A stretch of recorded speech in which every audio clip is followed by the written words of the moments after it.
What is going on, everybody? My name is Conor Lawler. Welcome back to the week of the Heroes for Hire podcast. We are back again talking all the week's movie news, entertainment news, and just generally having a bit of a chit-chat about everything to do with film. I am joined as always by my best man, Mr. Shaun. Me and Shaun, how's it going? Good, Conor. We got something special lined up that we haven't done in a while today.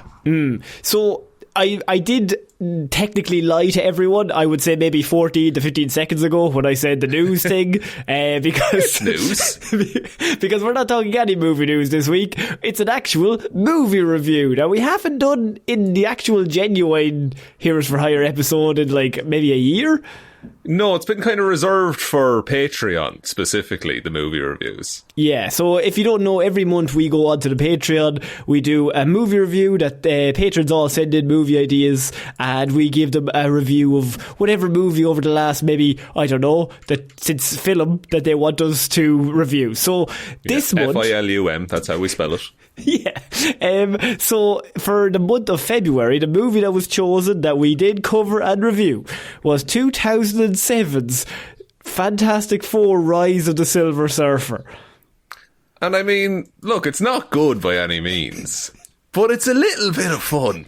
Shaun has nostalgia for it, and then he's very biased towards that. Yeah, that's the idea. That's Conor, have you met me? That's how I live all of my life. Loyalty. That's why we love you. So, if you want to get any extra movie reviews, they're all over there. But if this is your first episode, you don't have to do anything. Just chill out. If it's your second or above, we'd really appreciate 5 stars, a like, a follow, a share. Whatever way you can support the show, that would really help us out. We are going for 150 5-star reviews by the summer solstice on Spotify. That's a lot of S's for 2 men with lisps. Go on. Yep, it's not great, but I will say the bullying is working. I'm seeing those numbers go up. Yes. And thank you to everyone who's leaving those ratings. This is once we hit it, we'll stop saying summer solstice. Wow, it is tough. We've now swapped it so that it's no longer a campaign. It's now a hostage situation that we will stop mentioning the word summer solstice. Come May, if we haven't hit it, we're going to be shoehorning this into every sentence. There's not even going to be news. It's just going to be a few more days till the summer solstice. Yeah, it's just solstice facts is all we're going for. So, Shaun, enough of all that stuff. Oh, by the way, Weird News is on like 45 minutes. If you're just here for that, you can go and look at that. But this is a spoiler-filled review for Captain America: Brave New World, a movie that came out, I think, maybe a week and a half ago at this point, 2 weeks ago. Yeah, and I think, one, I think a lot of it has been talked about online, and 2, most of it's spoiled in the trailer, it turns out. A lot of it is spoiled in the trailer. It's one of those things where they threw a lot in. I will say, a lot shorter than I expected. I didn't look up the runtime before I went in, but it kind of flies at a clip. I think it's like an hour 45, this whole thing runs. That must be the shortest Marvel movie in quite a while. Maybe Ant-Man? Yeah. They were pushing it for a very long time, though. Like they were getting like 240. I'm like, alright, calm down. Alright, look, we don't need that for Black Widow. Come on. Yeah, like Avengers, I'll take it 3 hours because it's like an event thing, but we're not doing 240. Packed in, yeah. You know, Ant-Man doesn't have to be 3 hours. Yeah, look, so this movie obviously came out. Shaun, you watched it today, so you were fresh, hot off the movie. I should say, by the way, as I mentioned already, spoilers. So if you haven't seen it, just go watch it, or you can just listen to the review anyway. It's absolutely fine, but we'll spoil everything as of this moment. Like, not even just for the movie, we'll just ruin general situations you're in. We'll spoil it. People have always said that about me. You're ruining the general situation, Conor. My family won't talk to me. So Shaun, where would you like to start with Captain America: Brave New World? Where do I want to start? I like Anthony Mackie as Cap. Yes. I think he's very personable. I think he's a lot different than Chris Evans. But I think that works for the Cap they're going for here. He seems like he has his own mind more so. Yeah, I think, one of the big strengths, I would say, of the movie itself is Anthony Mackie. I think Anthony Mackie just has, like, charisma anyway, and we all kind of know him going in. So it's one of those things where if we know him, we see him in that role. I think there's a lot of harsh criticism for this movie. I can't say I've seen too much harsh criticism for Anthony Mackie as just his performance, because I think that's quite good. Yeah, I think this movie kind of suffers with... This is the course correction movie, where they're nailing down a bunch of stuff, and they're just saying this... Like, it's part of saying this is where the world is at now. All of these things exist and matter. And this movie just got kind of saddled with having to carry all of that. The internet does not like this movie. It really doesn't like it. It's being said like this is the shittest movie ever. This is fucking terrible. It's really bad. No, it's not terrible. I think, look, we're also not going to be like it's the best movie ever because we can't lie. But like, there's different levels to this. It's not Tour de Dark World, which I think is objectively a bad movie. Yeah, that would be my weakest. No, actually, Thor: Love and Thunder is my weakest movie, but that's for different reasons. I think this is okay. So this movie, objectively, is just a sequel to The Incredible Hulk. So I think this movie is as good as The Incredible Hulk, and I like that movie. You love that movie. Yeah, I do. Unwarranted loyalty. For anybody who's maybe a new listener who you're just kind of tuning in, Shaun has this weird obsession with 2008's The Incredible Hulk for no reason, because the movie, I mean, it's fine. Edward Norton got recast. We watched it. We went back and watched it, and you agreed it's better than you gave it credit for. Yeah, but I thought it was really bad. Yeah, and it's fine. It's better than really bad. So it's just a bit of a romp. No, you put it, I remember years ago, so me and Shaun used to be on the radio. Do you remember that, Shaun? Many years ago, they let this go out in Ireland. Different men at that point. On the actual radio airwaves. And we had our own show, and we did we were doing just movie talk or whatever, but it randomly came up one time of what's your top 5 Marvel movies. And this was years ago, so half the movies hadn't come out at that stage, so we were like, oh, Iron Man, obviously. Then you're like, Guardians of the Galaxy has to be in there. Yeah, around all them those usual years. So then Shaun goes, number 4, The Incredible Hulk. Yeah, I did, listeners. And you know what? I do it again. You wouldn't, though. Oh, I would, in a heartbeat. It's still in your top 5, even now. You know what? Stop thinking about it. No, it's not. It might be, dude. You're telling me The Incredible Hulk is better than any of the Guardians of the Galaxy movies? It's better than the second one. That is madness. And it's at least as good as one. You should be arrested. Also, you have a full nostalgia trip for the leader, played by Tim Blake, or what's his name? Tim Blake Nelson. Tim Blake Nelson, yeah. I wanted to get right. I always mix him up with Craig T. Nelson from The Incredibles. Different men, yeah. Yes. But yeah, obviously he's in that movie, and this is his grand return. So I hadn't put those two pieces together. But Shaun, how do you feel about your, I assume, hero returning? Look, 16 years is a lot of time to get a really bad payoff, because the leader in this movie, love Tim Blake Nelson, think he's doing well with what he's given. Yeah. The design is shit. His motivations are shit. He's just not, he's not the leader. The leader should be able to do telepathy and shit like that as well. He also doesn't have a big head, which I think comes from the fact that they leaked concept art of him with a big head. Leader normally, he had the goatee and everything. Yeah, he's got the big forehead. He's got hair, but it's a big massive forehead. He's looking styled, and normally he's got some brain stuff that he does. But in this, I think concept art got released of him looking like that, and then they backtracked and redid it. So now he's just kind of green in this. He looks sick, and he has exposed brain. He kind of looks like a lizard man. I got a big heavy sense of Amazing Spider-Man 1 lizard man from him. Yeah, when Dr. Connors is first getting sick and stuff like that. Basically. That's what he looks like. He just looks like that constantly throughout the movie, and I was like, I mean, it doesn't really look like the leader, but okay, fine. Yeah, I guess we're calling him the leader. Okay, cool. I think it's important to say outright. So this movie is it's made quite a bit of money, but it cost $180 million to make. It had quite a lot of behind the scenes drama or whatever you want to read into that. There was lots of stuff going on, quite a lot of reshoots. The vibe I got was that the script was changed quite a lot. I would have said there were probably rewrites consistently throughout it. And Giancarlo Esposito, he's the leader of the Serpent Society in this. He was not even in the original movie. And then all of his scenes are all added in post-production. And you can kind of tell because it's like just him and Anthony Mackie. That's kind of it. But Anthony Mackie on what is basically a closed set. Also, the Serpent Society they're just goons with guns in this. They should be weird snake people like in the comics. But there was whole other people kind of shot and other storylines shot and edited and then cut from the movie. So it's one of those things where it's a movie that I think it didn't really have the chance to succeed because they never really went in one direction. I think this, weirdly though, having watched the movie, I know of all that behind the scenes stuff, and I think a lot of people have mentioned it. I was kind of looking at it and I was like, I think this is the best version they could have done with the 9 different ideas going around in their head.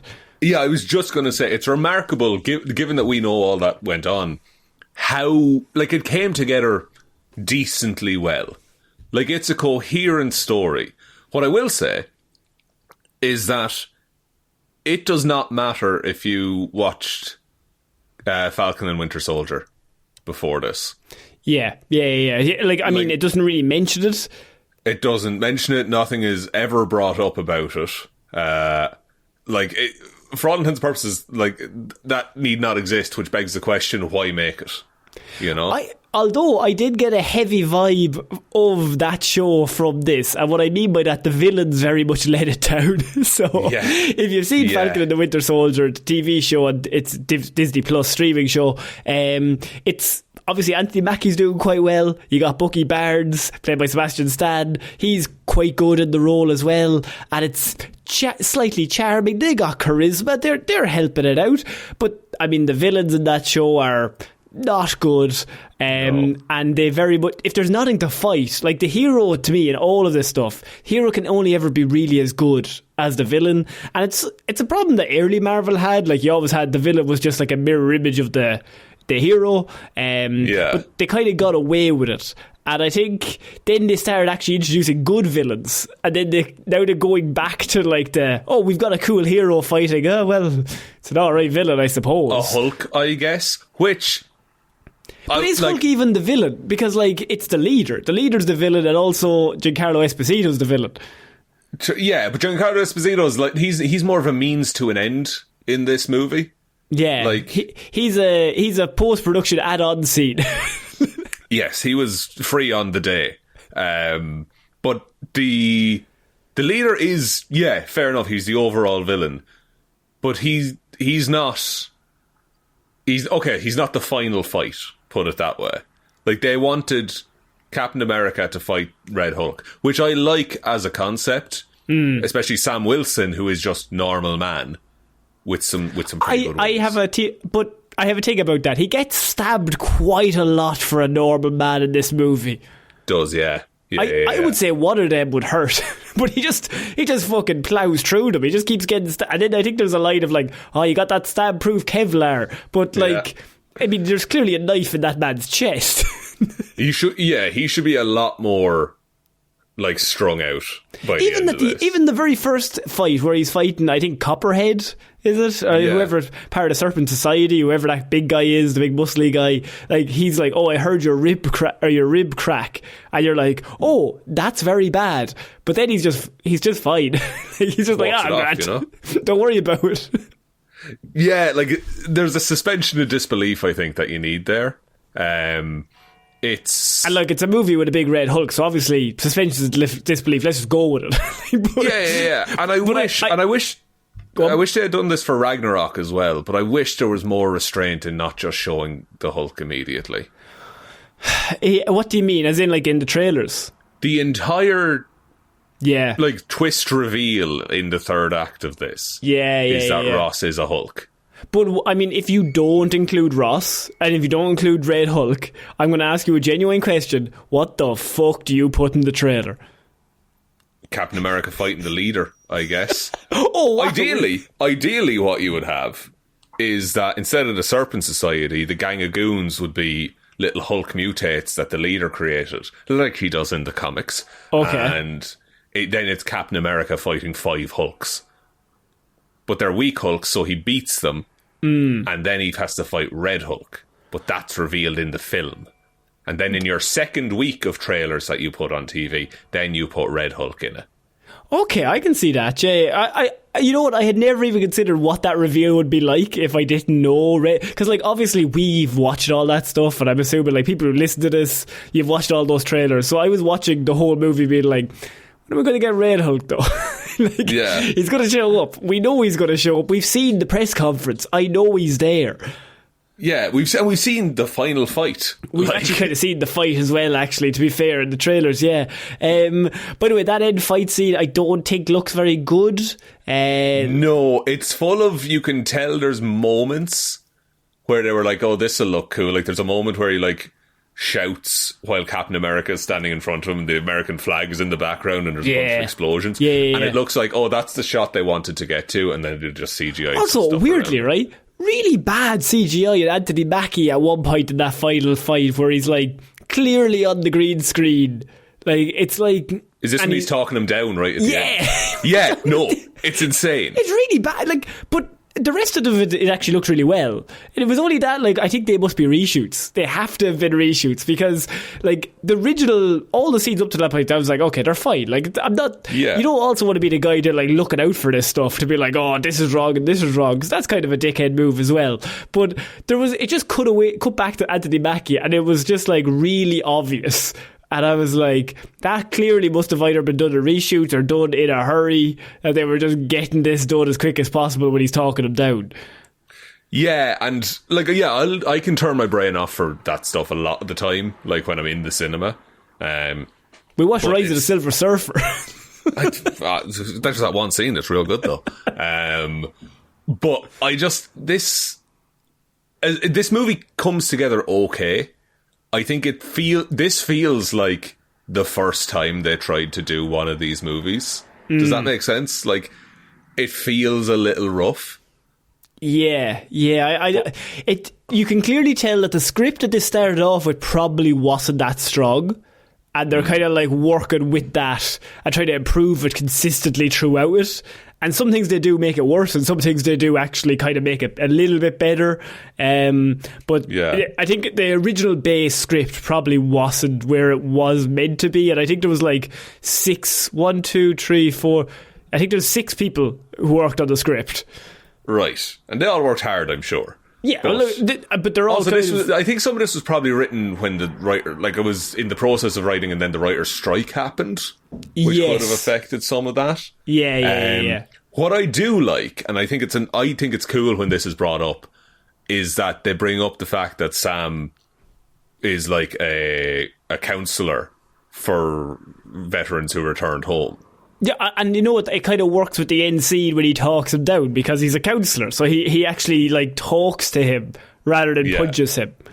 Yeah, and, like, he knows, and he, like, and even Isaiah calls it out earlier. It's like, don't try and do that to me right now. Like, you know, I just like that that's still a part of his character, and even at the end in the raft, he's just like, oh, I'm just talking to an ex-soldier. Yeah, and I think genuinely, like, that's one of the best characters, or the character traits of this Captain America. Like, you have this Captain America who actually is experienced in that, and would much more, it's also like a real Captain America trait to, like, just diffuse the situation and just like let's just try and be friends kind of thing. Like, it's, you don't want to do this, but and like he's not, he knows he can't beat Hulk. I did like as well when he was like, I should have just taken the serum. Because that's exactly what you're. But that's like that's a lot of Anthony Mackie kind of coming out through it as well. What's interesting is, like, when Steve Rogers is Cap, we're always like, he's really stoic and we want him to be more charismatic. And I felt like it was the opposite in this movie, where like they have really charismatic Anthony Mackie and they're like kind of toned him down. No quips. We want less quips from you. It always feels like there's this sixth gear that he could always shift into, but they're not letting him. Yeah, they're like, no, we need you to be serious right now, Anthony. You're Captain America. Yeah, it comes out a bit when he's with Torres, who I think Torres is borderline annoying the way he's written in this movie. Because he's just an idiot. But he's an insanely competent human. But they write him like he's a teenager for some reason. Yeah, and it's clearly like a 32-year-old man. And he's like, hey, bud, what are we doing? And he's like the kid from Iron Man 3. Yes, literally.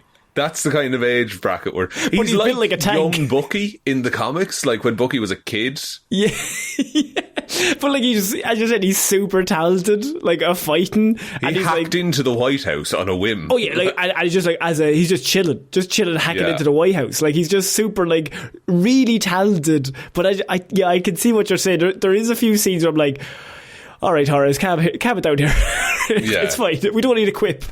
Just have him be a normal man for a second. They do work well together, and yes, I think they do. If Torres is not in this movie, I don't know where Anthony Mackie has any kind of light-hearted moments. Like Isaiah Bradley, maybe a little bit, but the rest of the time, it's straight as a straight line. Let's just, like, we're into the next scene. I think it loses a lot of charm. It's a kind of a breakneck pace in this. There's no quiet moment of reflection or anything like that. Look, and as two white guys, it's weird to touch on this, but I was disappointed. I wanted them to go further with, like, Anthony Mackie, and you have, like, him being Captain America. That's, like, a really big thing. That should have, like, been talked about a bit more. Like, they should have. Yes. I think what happened was, right, so they have, like, Anthony Mackie, and they also have a director, a black director as well, black lead actor. And I think they were definitely probably going to go that direction. But there's probably white guys that look like us, Shaun, who wear suits, that maybe got cold feet, maybe around I don't know, just before production began. And they're like, no, we'll tone that down a little bit. It's fine.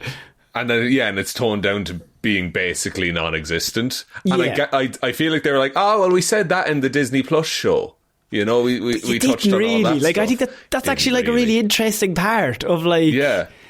Like, and like, it's a really interesting character beat as well for him, just to kind of touch on that. I would use that along the same lines as the super soldier serum of, like, does he take that, does he not? Like, these are all really interesting things that he can get into and develop. Yeah, because it's said in there, like, I think Bucky says it to him, is like, Steve gave them something to believe in, you give them something to aspire to. And he means that as like, oh, but anyone without powers can still be a hero. But it'd be cool to see, like, him meet, like, a young black kid. And it's like, hey, you can be Captain America. Like, yeah, I think that's like so inspirational. It's fucking let's go into that. But I think they got cold feet and they, like, backed out of it, and then it ended up just being.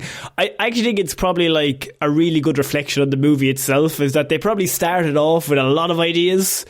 And Anthony Mackie's one of the executive producers on this, so you know he's very involved in development. He's probably thrown out lots of ideas in all the different ways we can take this character, and they probably started out with a 10 on everything, and then they made a lot of concessions because somebody in a suit or somebody further along the line was like, well, we can't do that because of this, and we can't do that because of this, and we'll give you this scene, but we'll take these three away, but we'll get them to say this line over here if that's okay with you.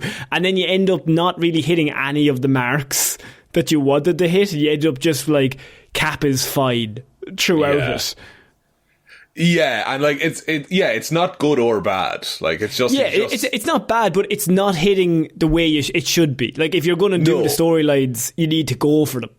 You need to actually commit to it, because it needs to have an arc. Otherwise, you have no arc. It's just like, oh, this is a plot point, and now it's over.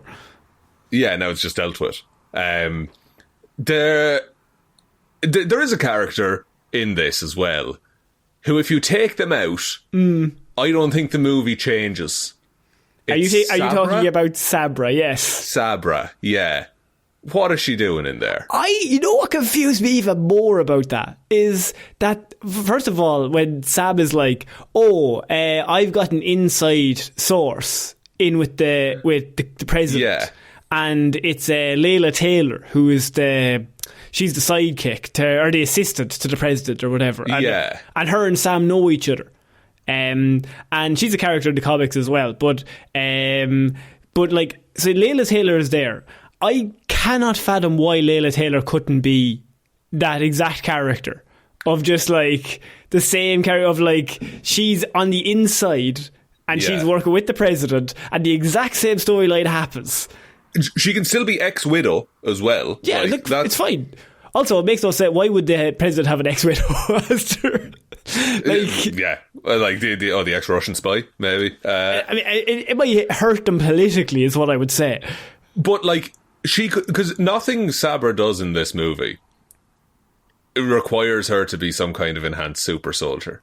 No, and that's why, like, as I was watching it, I was like, those two characters are the same character. And it also annoyed me even more because Sam is like, I've got the inside source. I have somebody inside telling me what's going on. And that's kind of forgotten, like maybe 45 minutes in and never touched on again. Whereas it would work a lot better if you have that Layla Taylor character going around, showing up to all these places. Just replace her. She goes to the prison to meet Isaiah Bradley. She goes to do all that stuff. Like, it's the exact same thing. Yeah, like, and it's just like it still gets the same information across. She can still go to the black site and try and stop the leader or try and capture the guys. Of course. It's just a very weird addition, which feels like it was just so they can say, "Hey, we're using the Israeli character." I think at the time, when did it start filming this? 2021, 22?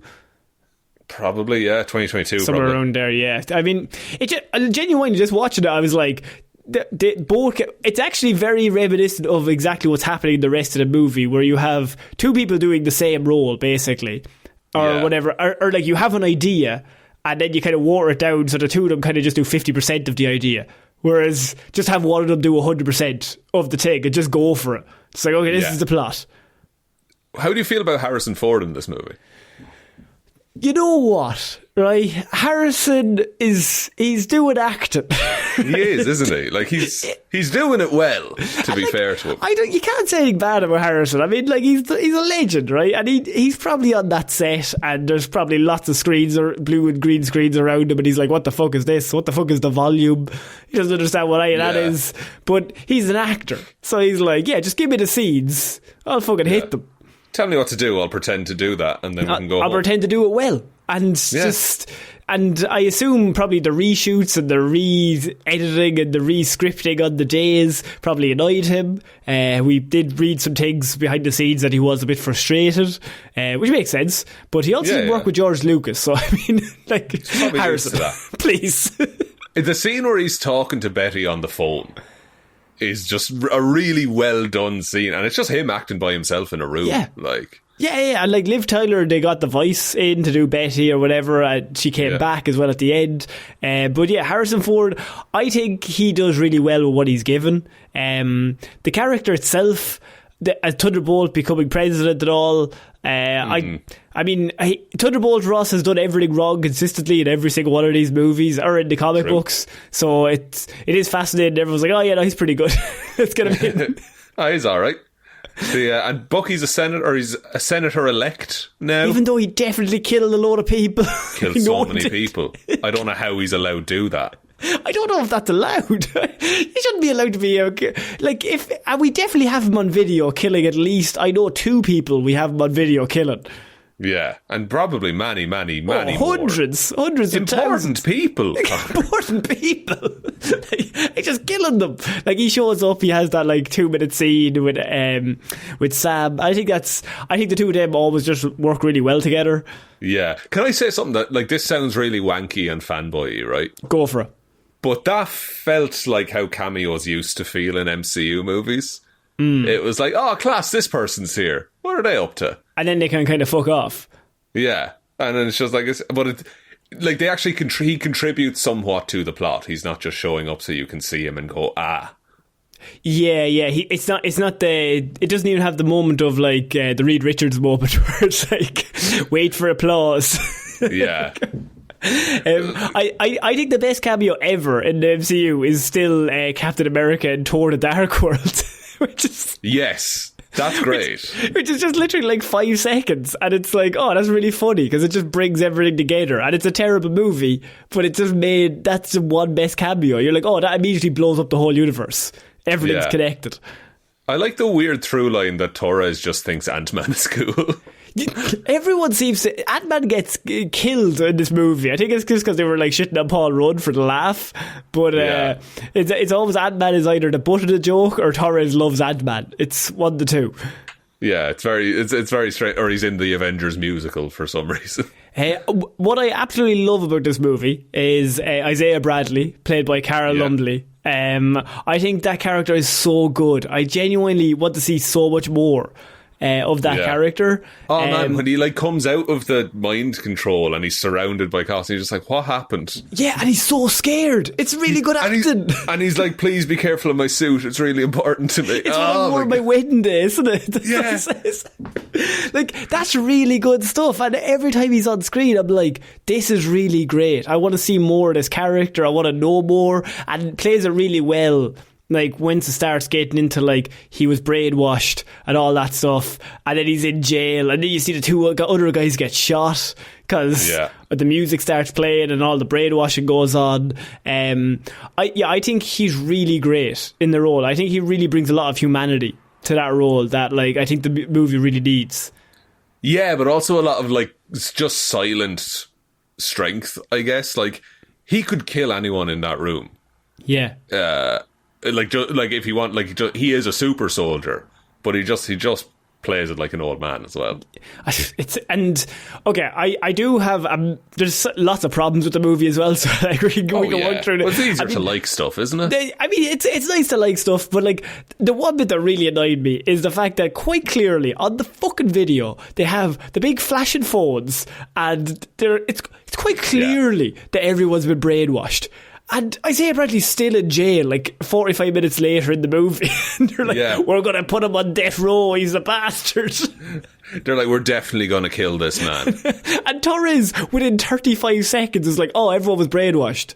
Oh, that's solved. Yeah. But the whole entire White House does not have that footage. But Sabra watches that footage and she sees it going on. And then also says, oh yeah. No, she looks at the footage and then is like... It's a bit more suspicious now. Now, I'm still going to execute it, but simultaneously I have my doubts. But I might look into this, you know? It just like, it adds a whole extra 40 minutes of drama that doesn't need to be there. It's like quite clearly, if the 5 lads that started shooting all had that flashy thing on their face, and then the music starts, I assume there probably was some brainwashing. This is the MCU. I mean, we've seen aliens. So, like, it's not that hard to believe. Bucky's in the fucking movie. Yeah, because Stephen Sam is like, I saw someone get brainwashed before, and it's like, there's a trigger to it. Can you look for any triggers? He's a senator in the White House. He could be president someday. Like, he's literally involved in the government, and surely somebody's like, well, actually, we've had brainwashing. That guy over there, clearly in the room with us, was brainwashed. Brainwashington DC. Brainwashington DC, as they call it. The wokerati. Shake my fist. So, I mean, that whole plot line is so bad. I don't like that at all. I just think it makes everybody look dumb. That they're like, they don't all immediately go, oh yeah, well, Bucky's also been brainwashed. That could happen. Why don't they just kill the leader on sight, by the way? Like, I know Cap is more about capturing people, but... Just shoot him. Sam has just used guns in the past. He has, actually, to be fair. I mean, I would have taken Torres just killing him. Yeah, just like, and like brutally killing him. Like, that's fine by me.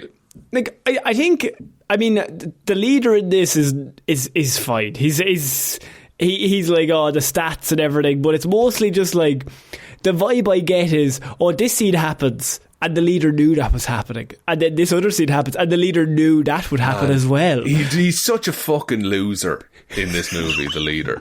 He's just like, oh, the calculations, the hypotheses, they all... So they can never win, because he's always just like, oh, I knew that would happen as well. Well, he was like, oh, there was an 89% chance you turned around, but you didn't. So what the fuck is your power anymore? Like... he can run a Google Doc, take an Excel sheet. He's great at DraftKings, I guess, but... He can get a 16-leg parlay going like nobody's business. I mean, they're doing all of that stuff, and then simultaneously just like, oh yeah, he's just feeding pills to the president. Yeah, the president is just taking these gamma-radiated pills. I have another complaint that really makes no sense. So the whole plot is, right, that Harrison Ford is like, look, when I become president, you help me become president, and you give me these pills, keep me alive, I'll become president, and then I'll give you a pardon, and then you're free to go, and then I'll be president, and we both win. But then when he becomes president, he doesn't give him the pardon. And my question would be, surely just kill him. Just have him killed or pardon him. What's the difference? Because he needs to keep getting the pills, is the thing. Okay. Because Ross knows if he doesn't take the pills, he'll turn into the Hulk. Okay, well, why doesn't he just pardon him then? Because then he might not make the pills anymore once he's free. Right. You know? Okay. But I'm sure he'd like you more if you pardon him. You could probably just give him to, like, any of the other scientists. There was a dude in a shipping container in Falcon and Winter Soldier that replicated the super soldier serum. That is true. That did happen, yeah. There's got to be other people out there that could synthesize a pill. And that guy's just green. He doesn't even have the big brain that a leader normally has. Yeah. That's such a bad design. I don't know. I feel just... Red Hulk, nothing about Red Hulk was exciting to me in this movie because I knew he was coming. And the entire drama is just like, oh, how's he going to turn into Red Hulk? Oh, he just does it? That's cool. I think that the movie is hurt by the fact... I think a lot of people go really strongly at movies like this because I think movies are fine. Like, I mean, Ant-Man, when it first came out, got shat on. Like, you have a lot of movies that I think we remember fondly now. When they first come out, they got killed back in the day. They're like, oh, the old MCU would never... Like, movies like this happened all the time. This is basically Ant-Man 1. Again, right? So it's just probably, yeah. It's about that. It's just like it's a fine movie, and like I think you're lying to yourself if you're like, oh, the old MCU was all bangers. They had no misses. They didn't have a miss, but they were just like, oh, some of them are fine, some of them are really good. And some like this is a grand movie. Like, I think this movie has no depth, is what I would say. There's nothing really going on. But it reminds me a load of comic book runs that I've read of storylines where I'm like, oh, this is just a 7-issue thing where this thing is going to happen, and that's grand. And look, we addressed the big celestial in the ocean. Adamantium's a thing now. Yes. Like, you can... Now that exists in the world and we can move forward from here. What did you think of the idea of adamantium and the celestial island finally being used? Love the fact that it's being used. Yeah. Did we bully them into doing that? Probably, yeah. Okay, fair enough. I just want that to be where the mutants live. I think that'd be really neat. And then the adamantium thing, they're like, they're so against Wakanda being the only ones to have vibranium, and it's treated as this massive win of just like, and now we don't even fucking need Wakanda. Which, I'll be honest with you, kind of seems a bit racist. Yeah, it's like, what are we doing? I'd love the camera panned over to Sam and he's just like clutching his collar like, ooh. We can't have the black people having all the fucking power. Fuck that. But also the thing about, like, vibranium's can store all that kinetic energy and shit, all the purple lights. I have a question. Which one is stronger in the comic books, vibranium or adamantium? Adamantium, I think they're probably both as strong, but they have different properties. It's whoever's writing it is what you're saying. Yeah, it's whatever needs. Fair enough. And also there's different grades of each one. Yeah, okay. So adamantium is the introduction, obviously, of Wolverine. His body is full of adamantium. It's just kind of very Wolverine-y to have adamantium there. I have a... Shaun, how would you feel about Torres? Now all of his bones are broken. What if... What if, you know, like, we took Torres, right? And what if we injected him in a big bathtub and then he popped out going, like, roaring, and he was like Hugh Jackman? I think that would be really funny if we just... Let's Torres as Wolverine. I think that'd be so good. Zendaya is Michi. I think Torres just pops out and he's just a fucking tank. Like, he's just massive. He can't fly anymore because he's too heavy. He's too big. His wings don't carry him anymore. I think, like, the introduction of all this stuff, I think, as you said, it's a means to an end. So, like, they have to get to the mutants. How do we get to the mutants? Okay, we got to start introducing adamantium and stuff like that so that it makes sense later on. And also, I think there was also talk in this of... There was a release of, I think it was celestial energy, I think is how it's phrased. That's vague enough that we can use that, yeah. That's vague enough that it just activated a bunch of genes if they want to do it that way. Yeah. I love a vague property. Let's go. Post-credits. Probably the worst post-credits of all time. What happened, Shaun? Because the leader's in a cell and Sam comes in wearing a lovely suit, by the way. Lovely suit. And... is just like, you lost. And then the leader's like, I've been doing some maths in my head, and you're trying to save the world, but there's other worlds, and you better be ready for when there's other worlds come to our world. In some sort of secret war world, he said. Yeah. Just like, it's like if Avengers ended and there was like, you better hope there's no purple guy coming, because he's even tougher. And he's real big, and you won't like him. Yeah, he's got some rocks that he thinks are neat. Just, you have to try and describe what's about to happen, but like you're drunk and you've barely read the plot. Yeah. There's going to be other worlds, and you gotta fucking watch out for them. And there's probably going to be a Spider-Man in there somewhere. It's the most like we forgot to film a post-credit scene that it's ever been, because it's clearly just done in one day. I got a vibe from this movie is that half of it is planned and the other half is, oh fuck, we forgot to film that scene. And it ran out really quickly. And weirdly, I think a lot of the stuff, a lot of the discussions between Sam and the president, I think a lot of that is the original stuff, because all of that stuff has meat to it, and they're like debating their ideologies and stuff like that. And like he's like, oh, I want to reset up the Avengers, and like I want you to help me set this up. And then I'm like, that could have been more of a main plot, like building the Avengers again. Could have been more of a focus in the original. Why does Sam have an office? What? Yeah, I was wondering this as well. Like, is he renting that? And also, are him and Torres paying rent on that office for no reason? Well, as we saw in Falcon and Winter Soldier, he can't even get a loan, this guy. Well, no, you're not meant to remember anything that happened in that show. Sorry, don't worry about it. So, I mean, that's the first thing I was like, where is it? Is it just... Yeah. It's just Did somewhere. the government give him that? Is it America? Who's paying for that? What's going on? Tony Stark's dead. Maybe it's the Stark Foundation is paying for it. There's a big fucking Captain America logo on the wall, and he's got the suit and all, and the big wardrobe. You have to get that made special. Like what? Like somebody, you got to get some people in to do that. Surely, that's specialist work. Bucky's on a senator's salary now, I guess. He's got that money.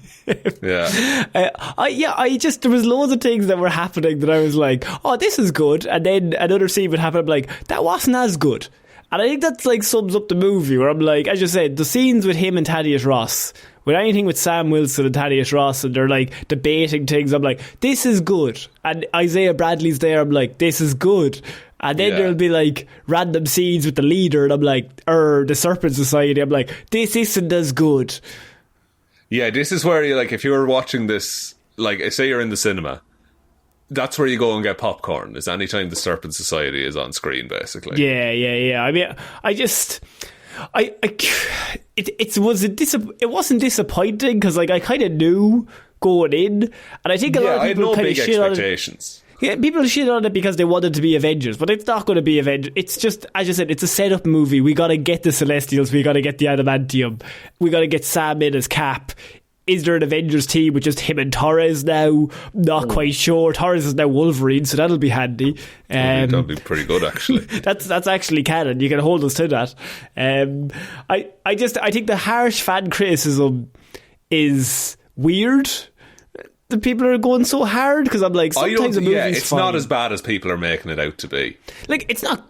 I wouldn't watch it again. But I also, we have watched some fucking horrendous movies on the Patreon. Really terrible. And I'm like, I don't ever want to watch these again. Whereas if this was on, I wouldn't be that pushed. But like, I'd watch it until the ad break. Yeah, and like, it's not the best Captain America movie. But I think it's a good first outing for Sam as Captain America.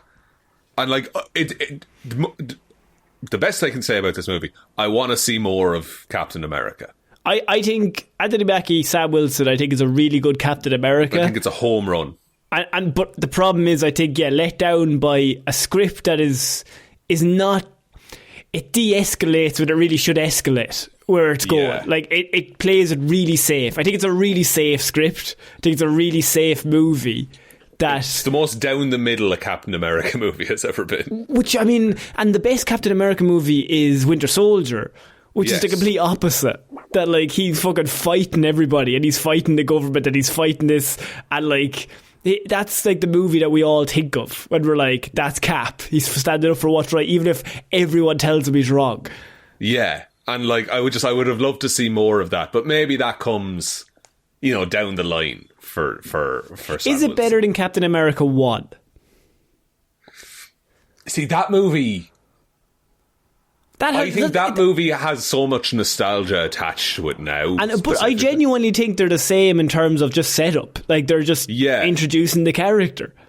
Yes, and it's like, it's good guy, bad guy, and like there's no big moral quandaries in it. So it's probably... It's close to it, if not as good.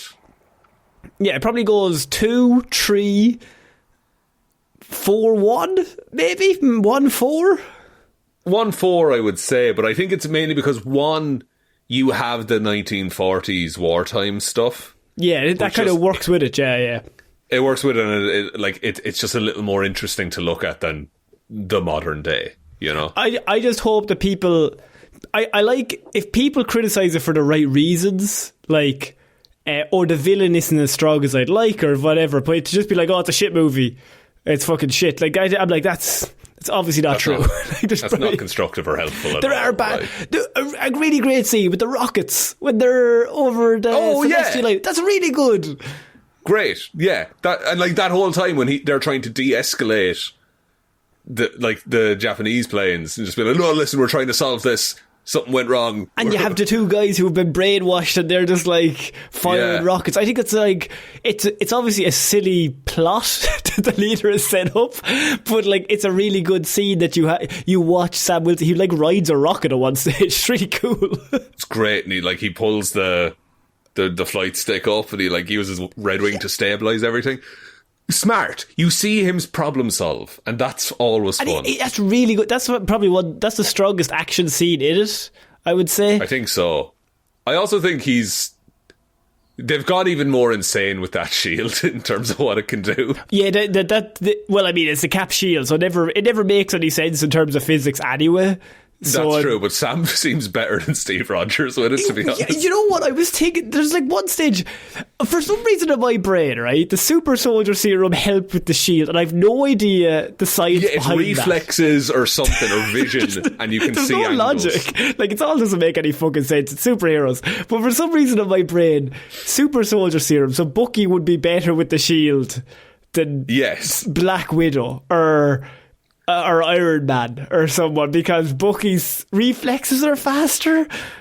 Yeah, like it's like the precise finger control at the end of it. Like, it doesn't make any sense. It makes no sense at all. But Sam is like, there's one bit where they're leaving the black site where they find the leader, and like they're running to the car, and Sam casually turns around, brains 3 guys with the shield, and it flies up and back, and I think he flips to catch it. Like, it's insane. It does, but like, I think once we start getting into the cap shield stuff, like, that's so funny because it's like it never makes any sense anyway. Oh no, like there's no, and they call it out in one of the movies. They're like, that doesn't make sense. How that I think works. I think that was Joss Whedon on the second one. I think it was Ultron? Civil War. It was. Was it Civil War? Spider-Man says it. Yeah. That thing doesn't make any sense. There's no physics on that. Yeah. No, I think a movie that is absolutely fine. I give it 5 out of 10. Yeah, like, it's not bad, but it's not like, I wish that I feel the exact same way as I felt after Falcon and Winter Soldier, where I'm disappointed that they're not committing to this. Like, they're trying to keep everybody happy. I'm just like, just fucking go with it. Like, if you're gonna go with Sam Wilson as Captain America, let's fucking go with him. Like, you can't just... they're not going hard enough in this direction. They're like, oh, we're going to give him Captain America, but we're going to make all the plot lines really basic, and like, we're not going to actually tackle anything. Whereas I'm just like, bring in him, Captain America, and let's fucking let's go all in. Let's just do something fucking mad. And look, if it's shit, it's shit, but it's better than everyone going, oh, it's fine. Like, I wouldn't watch it again. Yeah, do you know what I would have really liked? Because the leader's such a big brain guy and he thinks so hard about stuff, I would love if there was a scene where Sam went to the raft and went to talk to Zemo as like tactician and stuff like that. He helps, like the Hannibal Lecter Clarice thing. It's like, you need to use a villain to find a villain. You just like Zemo. I do like Zemo. I do like Daniel Bruhl, but I also think it would have given the Disney Plus series a little more legitimacy. And also, I think it kind of differentiates Sam from Steve. I think, like, if Sam is like, he'll talk to Zemo and he like wants to know what he thinks, because he uses his ability to counsel people to, like, he's not riling him up. He's just like trying to understand his logic. He's like, and like, he's out of line, but he's right. That kind of sums up what I want Sam Wilson to be as Captain America. He'll do what needs to be done to get the right result in the end. I just don't want him to be like cookie cutter. Like, because Steve is never cookie cutter either. Like, and I think that's the thing that they normally throw to Steve or Superman or whatever, is like, the worst thing you can make these characters is boring, especially Captain America or Superman, because like, they're the all-American boys who are like, just like, eat your vitamins, say your prayers kind of stuff, where I'm like, it's really hard to make that exciting. So you actually have to go so far the other way, whereas they haven't really done that here. No, and I'd be interested to see where they take him from here. We're probably next going to see him in Secret Wars, leading the Avengers, or Doomsday, leading the Avengers. Yes. So I guess he's just going to assemble them off screen. Him and Torres. This is Wolverine. And I thought he was the Falcon. No. He's Wolverine now. Because there's not that many movies left until Doomsday. We got Fantastic Four. Yeah. And Spider-Man 4? No, I think that's coming out next year. Spider-Man 4 is 27, is it? Or 26? Are they coming out the same year? I actually think they might be coming out the same year, because I think Tom Holland is in for a massive paycheck. Either 26 or 27. 100%. Thunderbolts, that's coming out. Of course. So basically, whoever's left at the end of Thunderbolts, Sam is going to recruit them to the Avengers. So Bucky and Florence Pugh. Yeah. And then upcoming, what are we doing? We got Thunderbolts, Fantastic Four First Steps, then Doomsday, then Spider-Man 4, then Secret Wars. Fuck. So we have an Avengers film coming up with Doomsday. So we need the Avengers formed by that point. But there's no Avengers team. There's no Avengers team, and I'm not even sure who's around anymore. I mean, it's an obvious question, but is Paul Rudd going to return? Let's start small. Do you get I'm sure Paul Rudd will show up for a few days on set, but are you bringing in Ant-Man as like a main character in the Avengers, or what's the story? I think you bring in Ant-Man, and this might be the last time we see Ant-Man. Thor will probably come back for one. You think Hemsworth will come back? I think he'll come back. I think he has to. Strange, maybe. Yeah, I think Cumberbatch will be in. Yeah. So if you go Strange, Thor, Ant-Man, Captain America, Torres. Wolverine, the Wasp, Evangeline Lilly. Wasp. Spider-Man? Spider-Man, but do they remember who he is? Doesn't matter. He can just be Spider-Man. That's true. Fine. That is technically true, yeah. Daredevil, She-Hulk? Do they bring the Disney Plus people in? It's a bold move. They've technically kind of brought Daredevil in already. Maybe Charlie Cox is making a lot of murmurings about being in the Avengers and stuff. So I mean, like, yeah. But I mean, his bones would be broken. Like, Doom would kill him. 100%. He'll get some stuff done. Like Hell's Kitchen, by the way, is comically small in terms of like what he looks after. It's like 4 buildings. Like he's not busy.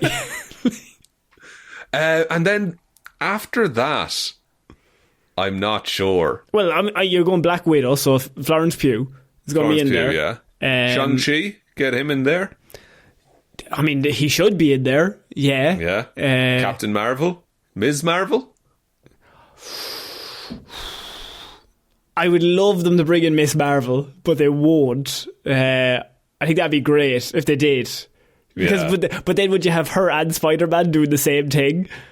They are just they would fulfill the same role, I think. They're the same character, although maybe this Spider-Man's older and like more mature, so like they're not doing that would be a very funny dynamic if he was like the experienced one and she's like, oh wow, what the fuck is this? And he's like, don't worry about it, I know what I'm doing here. I'd like to see a Spider-Man kind of afraid to make connections anymore as well. I think that'd be neat.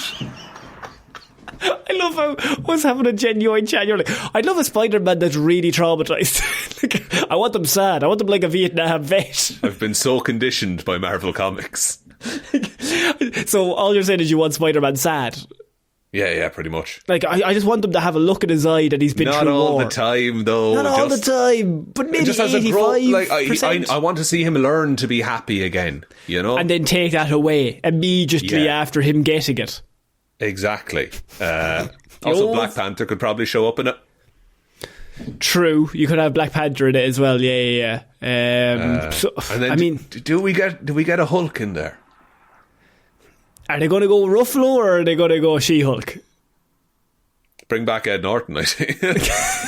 Hey, the leader's here. You need Norton in. Lads, you're not going to believe it. I mean, Liv Tyler's here as well, so I don't know about Hulk. I mean, they have the CGI. Yeah. It's easy. Also, I love how the Red Hulk in this is just the Hulk CGI, but just turned the red. I love that. That's why it looks so good. They perfected it already. It is like it's Harrison Ford-esque, the Hulk face. Like it comes across quite well. It's good stuff. It's good stuff. It's good CGI, lads. Also, not to forget, Blade has to be in the Avengers. I mean, Blade is 100% not in the Avengers. I don't know what you're talking about. What? But I mean, the movie's not happening. Connor, no. Okay, then how about Druig from the Eternals? Can he be in the Avengers? Yeah, he's the leader.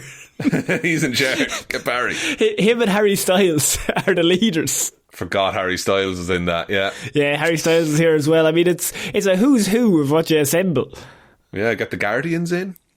I mean, really, you just need kind of Captain America and Thor. Then you're kind of okay then. Cover most of your base. And even Cap would just kind of point Thor at like any option or like enemies that they have. Yeah. And then what if they make Thor real serious this time? Well, if they had Thor and Strange, right, and then you just sent everybody else home, and you're just like, right, now we got magic and we got God. So it's kind of all you need. We're kind of okay. If anything pops up, we're fine. Like we'll ring you back, Druig, if something comes up that we need you for. Harry Styles, go back into space there. Don't worry. Daredevil, go back to Hell's Kitchen. Go back to protecting just 4 blocks or so. That one skyscraper that you have is under threat from, I don't know, some ninjas again, I suppose. I like how this was a Captain America review and now it's just like, let's theory craft about Avengers Doomsday. Just, you know what, like, movies are fun, let's just talk about it. So if you enjoyed the movie, if you didn't enjoy the movie, let us know. So you can comment on Spotify and Apple Podcasts. You can head over to Blue Sky. We're very active on Blue Sky, so big on Blue Sky. If you want to follow us over there, you can message us, leave a comment, just let us know if you thought it was shit. I mean, bit harsh, or like the review. Shit, good, fine. All of these are valid. Yeah. But yeah, so that is the end of the movie section of the show. So that means, Sean, we're going to have a small section for a weird news Mondays. Class. Play the jingle.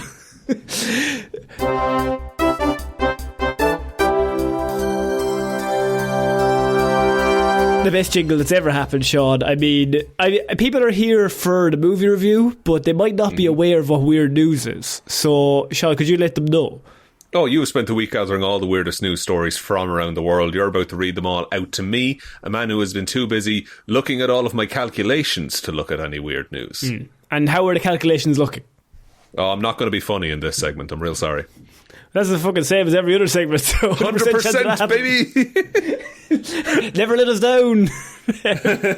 So, Sean, weird news, I think, has only one place to start. This was sent in to us multiple times. I will give our patron Waffles a shout. He was the first person to send it in because it has finally happened, in which thieves bought a winning lottery ticket with a stolen credit card, and now the owner has offered to split the jackpot with them. That's a classy move on the owner's part, but this question has plagued me for years. Plagued you as well, because I keep asking you. So, long-time listeners of the show will remember that our top 10 weird news stories, I think this was number 1 in like 2023. Or it might be last year, I can't remember quite well, but it was the 1 or 2.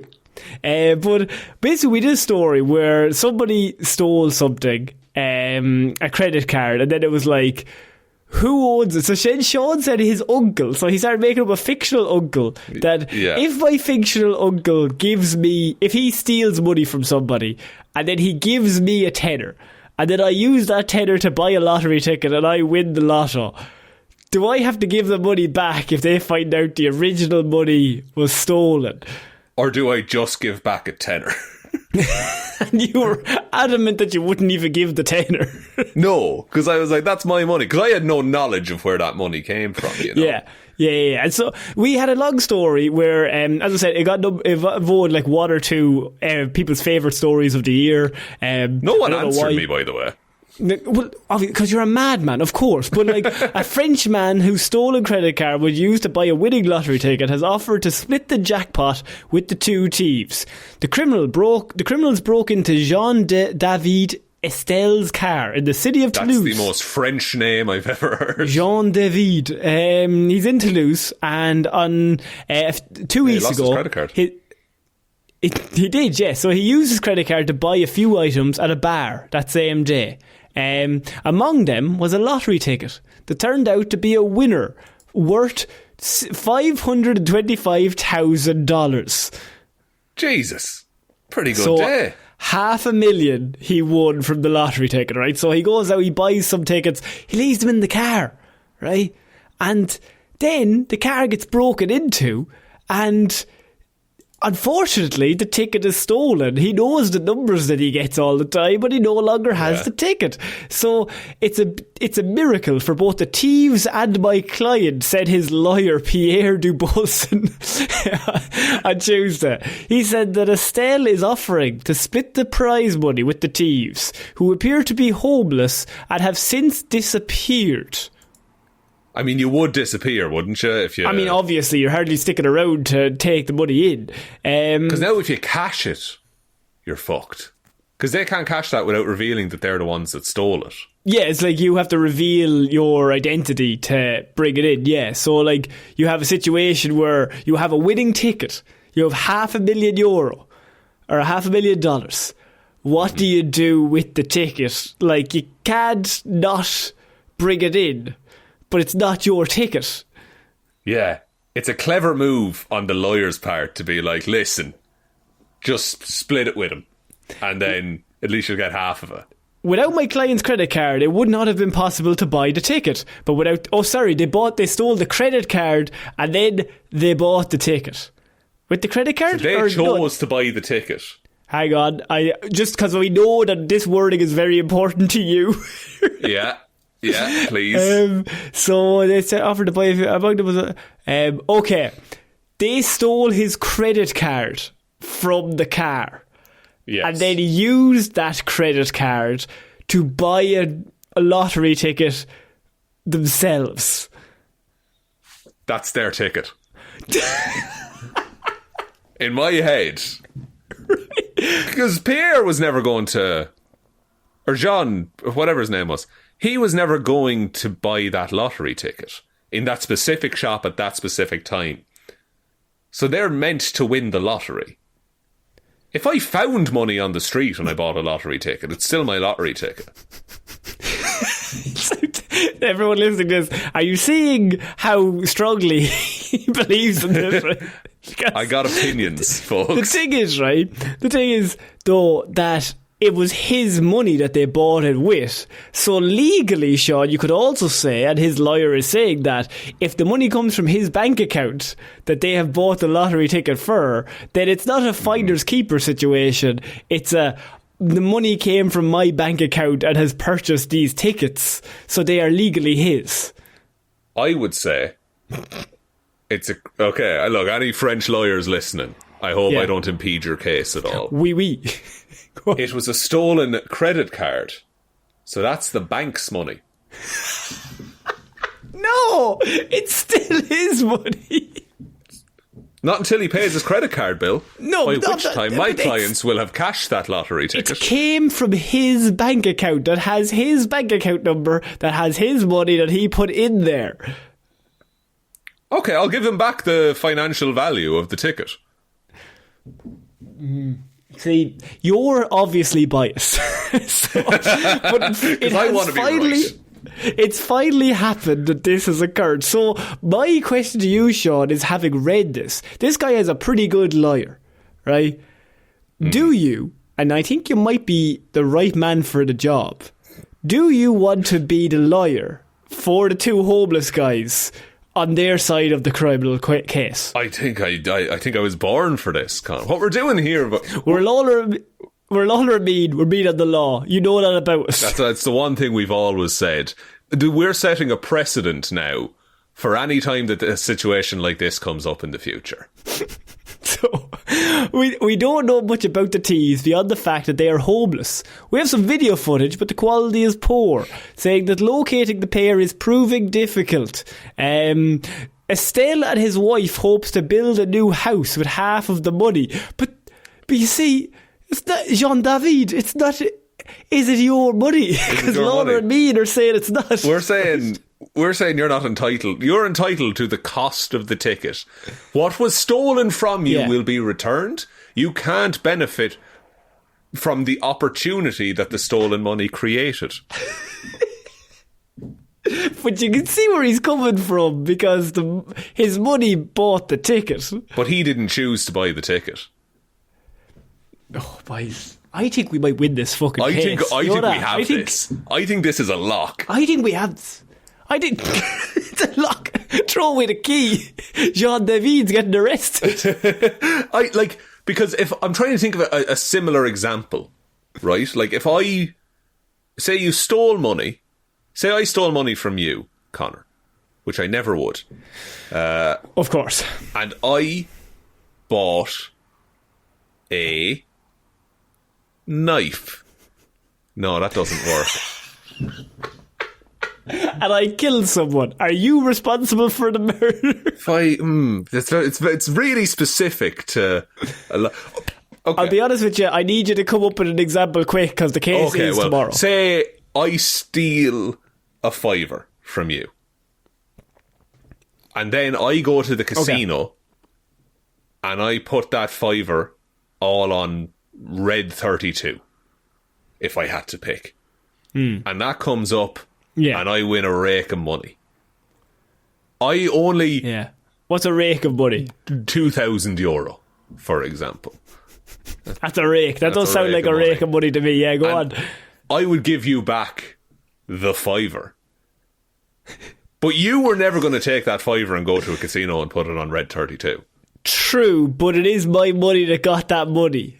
So could I argue that it was my money that did it, so that it's my €2,000 that also is mine? I'm also being devil's advocate here because we're getting prepared for the case. Of course, obviously you're cross-examining this is us prepping. What's happening right now.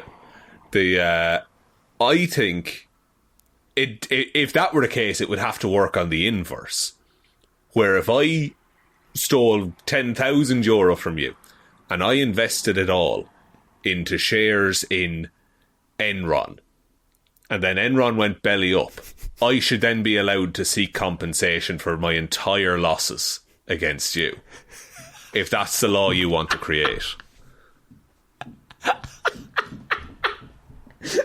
I love how you get in a way that you're talking to me like, Conor, you better be fucking with me, alright, because you're a fucking idiot. I'll take us both down. I don't care. We'll both get arrested for tax fraud. I don't give a shit. Like, I think that's what the precedent would be.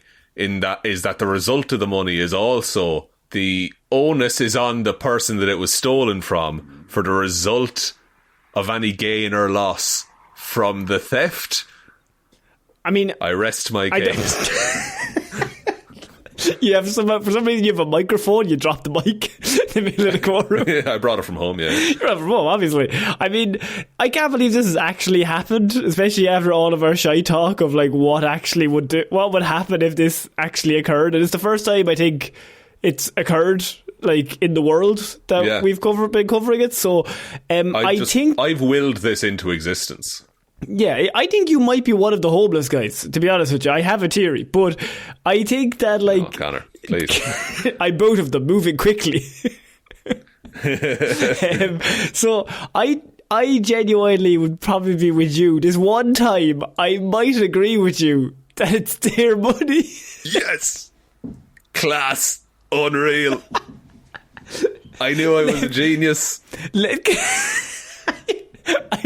I feel like one of those people that like you just said so many words and like I don't agree with you, but like I'm like, look, he believes in it. Yeah. You gotta fucking go with him. And I believe, and I don't care enough to debate him on it. So yeah, look, he has his hobbies, and he's really into this now. I also have no like history or backing in financial advice, so.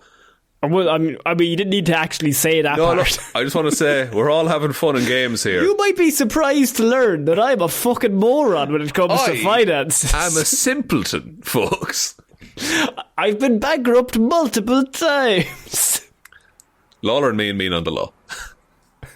Hire us, please. For the love of God, we need the money, but also we'll get you off. We're eating our shoes at the minute. That was a poor financial investment. But also, we need the money, but we'll get you off is not the tagline we're using. We need the money, but seriously, no, we will get you off. Just don't worry about that. That'll happen. I think our method... Our method is that we just throw so much shit in the water and at the wall that the judge eventually throws the case out because it's just like, well, there's so many things happening that I don't even know where to begin. It's pure like buckshot confusion we're firing at a jury. I was like, there's so many details that no one can keep track of that they can't reasonably make a call on it. And it's just like, we're taking them down anecdotes, down dark alleys that don't lead anywhere, and then we're like turning over, and like, as I was saying 45 minutes ago about this other thing, and everyone's like, what the fuck is going on? And if you'll cast your minds back to last week, folks. Aha! When I said money, what I meant was finances. Now when we think of finances, we think of the world and like a financier, if you will. Much like the defendant thought about killing that woman. Withdrawn, don't worry about it. Strike that from the record, Judge. I don't need that affect your judgment at all. This man murdered my wife. Strike that from the record, Judge. I don't want that actually said. That's a different case. He kicked a dog on the way in here. Please. No, strike that. I already set fire to an orphanage, but that has nothing to do with this bribery, Your Honour. But I just wanted to let people know the type of man we're dealing with. So I think it's an open and shut case. Yeah, I think it's locked in. I think we're okay. We can leave it at that because, I mean, like, that's fine. But Shaun, I do want to actually finish weird news because I had another story that really caught my eye, and that is teenage hiker lost in mountains for 10 days with a broken arm survives by eating toothpaste. Oh, I mean, he's got minty fresh breath. So there's minty that. Fresh. So an 18-year-old hiker was rescued after surviving 10 days in the frigid mountains of northwestern China. Stranded without food, Sun Liang relied on river water, melted snow, and even toothpaste to survive. Mr. Sun set out, this was in January, on a solo trek along the Ao Tao Pass, part of the Yinling Range in northwest China. Right, I'm trying my best. Connor. 2 days later, having reached an altitude of 2,500 metres, he lost contact with his family when his electronic devices died. Didn't bring a charger, I assume. Rookie mistake. Well, he brought the cable, but he had no plug. So it was like... fuck. USB-C port. I don't have one of them. Stranded in the freezing wilderness, Mr. Sun attempted to find a way out by following a stream, but suffered multiple falls while following the stream, breaking his right arm along the way. Jesus. With no food, he survived on stream water, melted snow and toothpaste. To escape the biting wind, he took shelter behind a large rock, using dry leaves as bedding. Which he did all one-handed as well. Yes. On the 17th of February, so this was 2 weeks ago, after 10 days lost, he smelled smoke from a rescue team's fire and shouted for help as loud as he could. The trail itself spans for 170 kilometres and is one of China's most dangerous trekking routes, with over 50 climbers missing or dead in the past 10 years. Fucking, why do that kind of stuff, though? I don't understand that kind of logic of why would I want to put myself into that situation. You know those fucking spelunkers and cave divers? Shaun, we've talked about we have a rule of if you go in there you deserve to die. Yeah, you're an arsehole if you do that. I think if you think it's fun to climb into a hole in the ground, you deserve to be in there forever. I think it's done. There's a reason we don't live there, you know? Save time. Just build yourself a coffin. Honestly, safer, nicer for your family. Fucking ground. What you do? People with families. Yeah. If you want to experience, get in the wardrobe for a while. Just try and move around a little bit. That's all you need. It's all you'll see anyway. It's dark. I've never climbed into a tiny hole that I could barely breathe trying to get through and then thought, if there's an even tinier hole that I want to get to, I mean, that'd be great. Yeah. I really hope that there's an even smaller oxygen area that I really want to nip into. Oh, and there's like those ones where you have to hold your breath the whole time. Because if your chest expands, you won't fit. Oh, yeah, well, then you're dead, of course. You're just plain slow, miserable death. That wouldn't be a great place to panic, which I immediately would panic. Now, I'm not saying...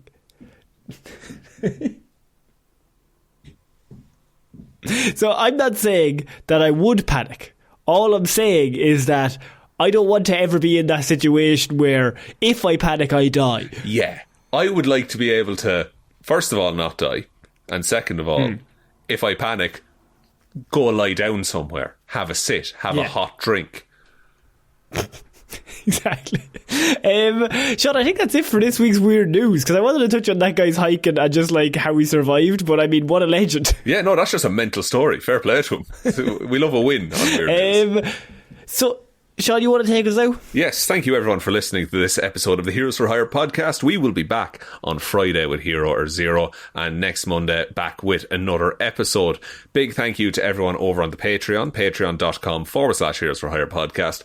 Link to that is in the description. If you go there, you'll see all of our movie reviews, including The Rise of the Silver Surfer that we covered just last month. So check that out if it sounds like something you'd be interested to. The first 5 minutes you can get a sample of, and you can just get that episode itself if you want.